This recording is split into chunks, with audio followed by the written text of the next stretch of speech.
And good afternoon. I'm Dan DeRose with 19 News, and welcome to From Someone Who Knows. This is a segment we do every week where we take a topic, whatever the emotional story was. Maybe it's a compassionate story, but it's a chance for you to learn a little bit more about a certain topic, a story of that week, than we can give you on Channel 19. Channel 19, we've got some time restraints, but here on our digital platforms, you get more of the story. And of course, the big news this week was the sentencing of Bianca Ellis. She was found guilty by a jury of several charges, including the aggravated murder of Julian Wood. This was the case from June of 2024 when Julian and his mother Margot were simply shopping at Giant Eagle when Bianca Ellis, that woman there, came at them with a knife she had just stolen.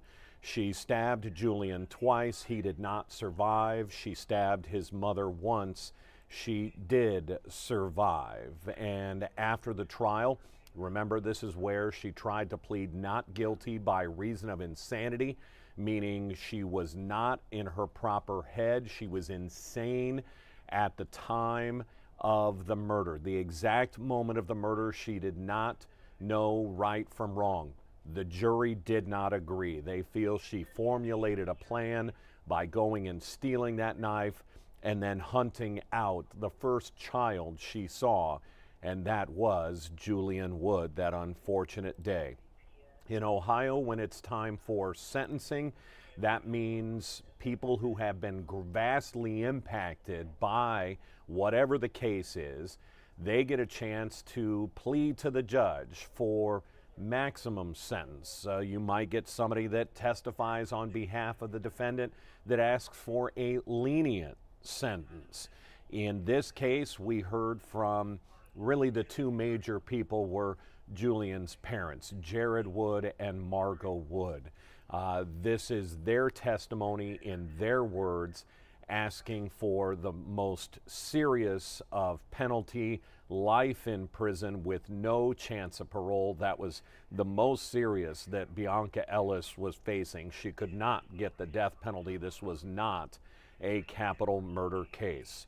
So here you're going to be able to listen to the entire testimony, and we will start with Julian's father, Jared.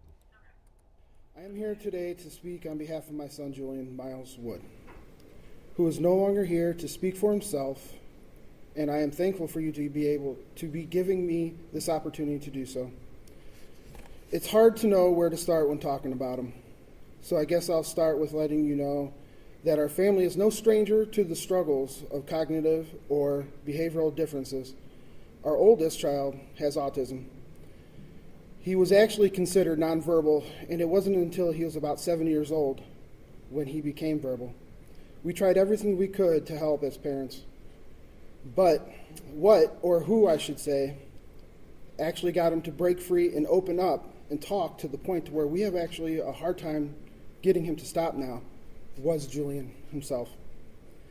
Julian had a special way with people to get them to grow and open up and just have fun.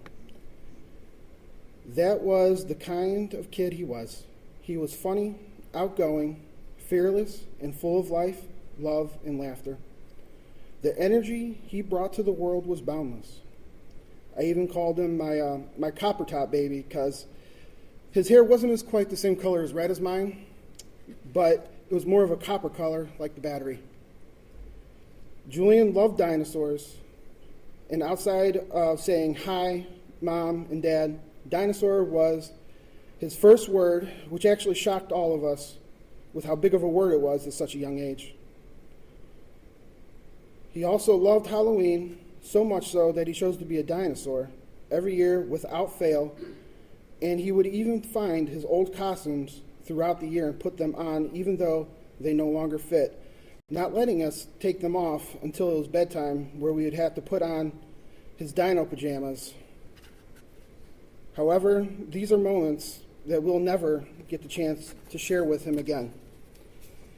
Julian had a way of letting you know he was near, like when he woke up in the morning, usually before daylight, with his thundering footsteps as he walked down the hallway from his room.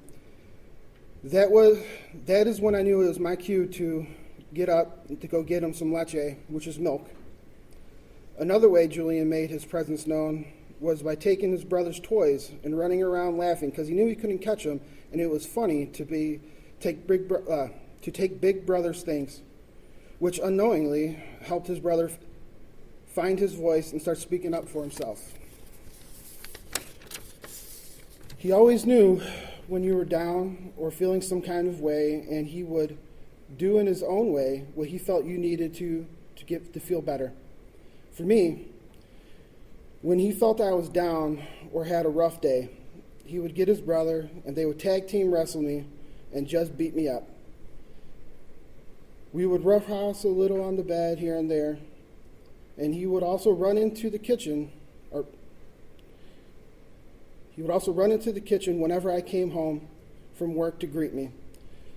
Sometimes I would tease him by hiding behind the doors, and he would look stumped to where I was. And I would jump out roaring like a dinosaur, and he'd roar back and then punch me in the stomach and go, "Ah, you scared me, Dad." For my wife, he would snuggle deeply and tell her he loved her. And sometimes he would fearlessly climb onto the counter and go into the cabinets and pull out a box of cake mix and help her make a cake. And for his grandmother, he was glued to her side. They had their inside jokes.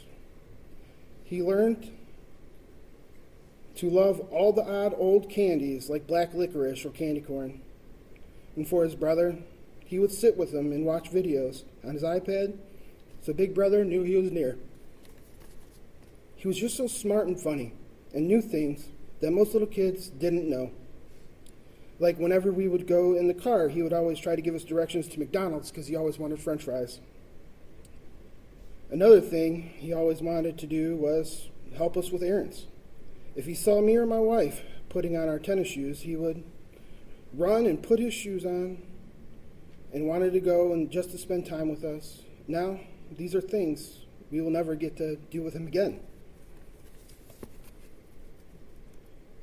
What I am most sad about now is not just the time I don't get to spend with him, but the time his brother, his sister, his mother, his grandma, and all of our family that doesn't get to spend with him with the time again, and we are all robbed of that opportunity. He was on a path to be a big kid, which is why I called him my big guy too. He was going to be the protector of his brother and sister. That part was evident since the moment I brought Julian and his brother to the hospital to meet the new baby sister and see their mother. Julian was so in love with her. He wouldn't leave her alone or take his eyes off her while we're there. And he even tried feeding her while she laid in the crib sleeping. His sister won't get to know the amount of love he had for her other than from what we tell her. She didn't even get a full 2 months with him before he was taken from us. When we had our daughter, I finally felt I had a full life. I had everything I ever wanted. A beautiful, loving wife, 2 sons and a daughter. It didn't even last all of 2 months before that monster took him from us. Now all of our hearts will forever be missing a piece, and it's up to all of us to keep his light shining, even though his star is gone. With that, I would like to thank you for taking the time to hear me out and speak about our son and what he was able to give this world in such a short time. And thank you again to the prosecution, Anna and Jillian, for fighting so hard for our boy and my wife. And thanks to the jury for getting it right. And thank you to the North Homestead Police Department for all the work you guys did with helping on that day. And to the community for the continued support. We will be forever grateful. With all that being said, Judge Russo, I ask you to do what's best for my family and the community so she has no opportunity to commit these heinous crimes again. I'm asking you to give her the maximum sentence possible, life without parole. Very touching testimony from a father who has gone through heartbreak that no one should have to know. Described Julian as a great brother, just 3 years old, helping with his older brother who has autism, loving his young new baby sister, but those moments are now gone. In just a minute, we are going to hear the testimony from Margot Wood. Remember, she was also stabbed in this attack, and it is gut-wrenching to listen to a mother describe how she got to see his first breaths when he was born and his last breaths when he died in that parking lot. We will get to that in just a quick minute.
And welcome back to From Someone Who Knows. I'm Dan DeRose. This is a chance for you to hear from someone who has been through the unthinkable. We are now going to watch the testimony of Margot Wood, the mother of 3-year-old Julian Wood. She was with him in the parking lot when Bianca Ellis came at them with a knife. We heard in testimony during the trial that the mother saw the knife at the last second and was able to say, "Oh no, Julian," and that's about all she got out before the attack happened. It is tough to hear, as you might imagine, and Margot shared with the court and all of us that yesterday would have been Julian's 5th birthday, a birthday he never survived to see. Let's listen now to the testimony of Margot Wood as she begs the judge for life in prison with no chance of parole.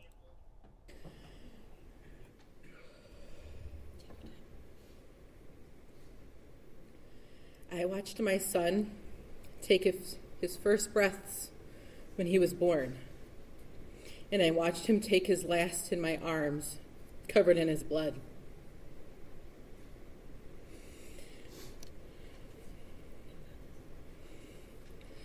A mother should never have to bury their child. A mother is supposed to go first, not her children. A mother shouldn't receive her child's death certificate at 3 years old, and his cause of death is by homicide.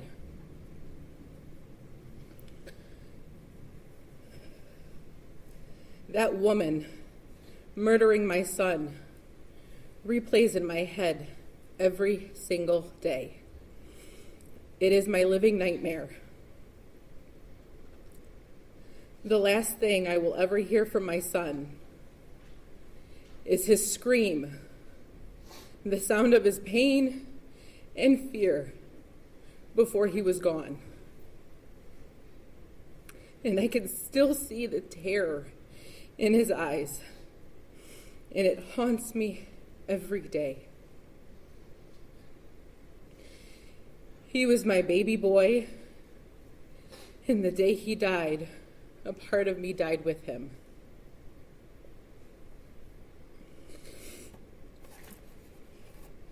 My older son has autism. He doesn't fully understand why his little brother, his best friend, isn't here anymore. He asks us about heaven and if we can just wake up baby Julian so he can come home and be here with us. He thinks if he goes to the hospital, he can go and see him. When his dad goes to run an errand or leaves for work, my son worries that he won't come home.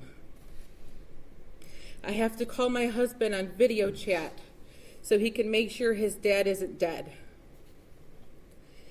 The days Jared and I were here for trial, he thought we both died. So my aunt and my mom had to reassure him that we were okay and we would be home later. When his friends or teachers at school are absent due to being sick or having appointments, when they come back, he runs to them and gives them a big hug and yells, "You're alive."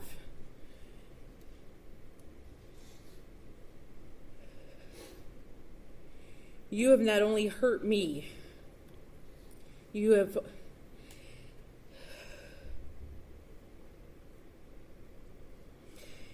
not only taken away my youngest son, you have caused trauma to my other children. My daughter was only 2 months old when she killed my sweet boy.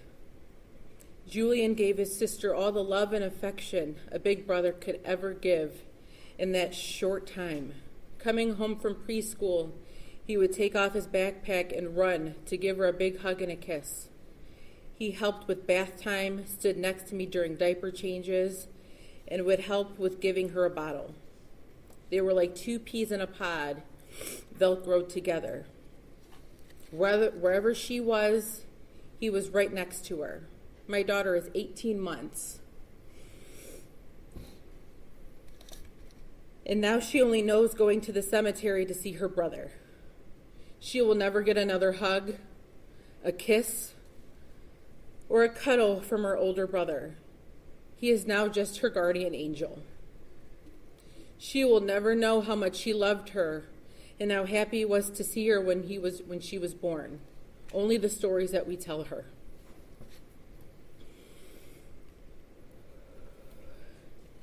Julian brought laughter, light, and love in our home with his infectious laugh.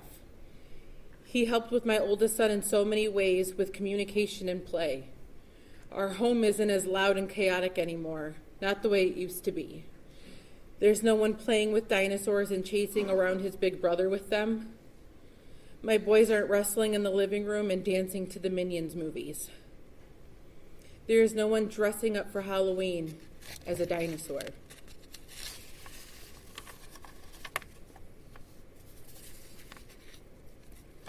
My son would have been 5 in 2 days. She took that from us. She took birthdays, holidays, milestones, graduations, seeing what kind of man he would have turned into.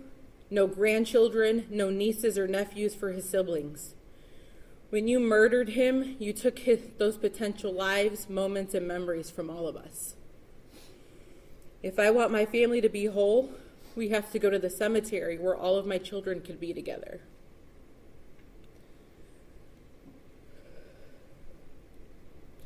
My oldest doesn't like going because it makes him sad. Now when I take pictures of my son, it's just his name on a wall, surrounded by flowers and dinosaurs that people leave him. Instead of taking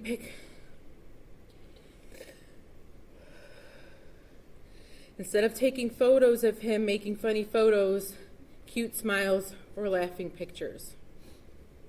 I hate you with every fiber of my being. Because of you, I live in constant fear. For months, I couldn't leave my home. If I did leave my home, I needed someone by my side, and even then I was stricken with fear. I don't take my children to the store by myself anymore because I fear something might happen. I leave my kids at home with my mom and go by myself because if anything happens, it'll just happen to me. I hate that I'm here and my son is gone.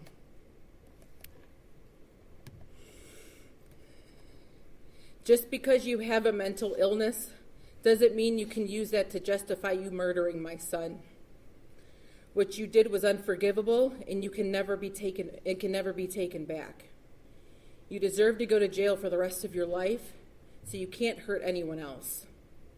You don't deserve a second chance. You don't deserve mercy. You didn't give my son any. You belong in prison where there is no chance of you getting out. The jury got it right when they read the verdict that you were guilty on all counts. It felt like the first time I could actually breathe in the last 499 days, because I knew in my heart that you were going exactly where you need to be, in prison. You don't deserve the luxury of a mental facility where you can earn privileges and possibly be released back into the world. That's too good for you.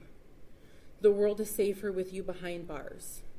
Judge Russo, I urge you to give her the maximum penalty without parole, so she has no chance of hurting another innocent soul like my sweet baby boy Julian. Thank you. Tough testimony to listen to. I hate you with every fiber of my being, as she asks the judge for the maximum. Ultimately, that's exactly what Judge Russo did. He gave Bianca Ellis life in prison with no chance of parole, but he did mention the mental health aspect of this case, saying that the county needs more services, that political leaders on both sides talk about mental health being an issue, but there is very little action, and saying that needs to change now. This is at least the end of this portion of justice for Julian, but there is an appeals process, and her attorneys, Bianca Ellis's attorneys, said that they will be venturing down that process, which will take months, if not years. We're going to wrap up our From Someone Who Knows with a reminder that there are past episodes that you can watch. There are various topics, not all of them as heavy as this, but they are a way for you to see maybe the inside story and learn a little bit more about a topic. So we highly encourage you to scan that QR code and watch some of the past episodes of From Someone Who Knows.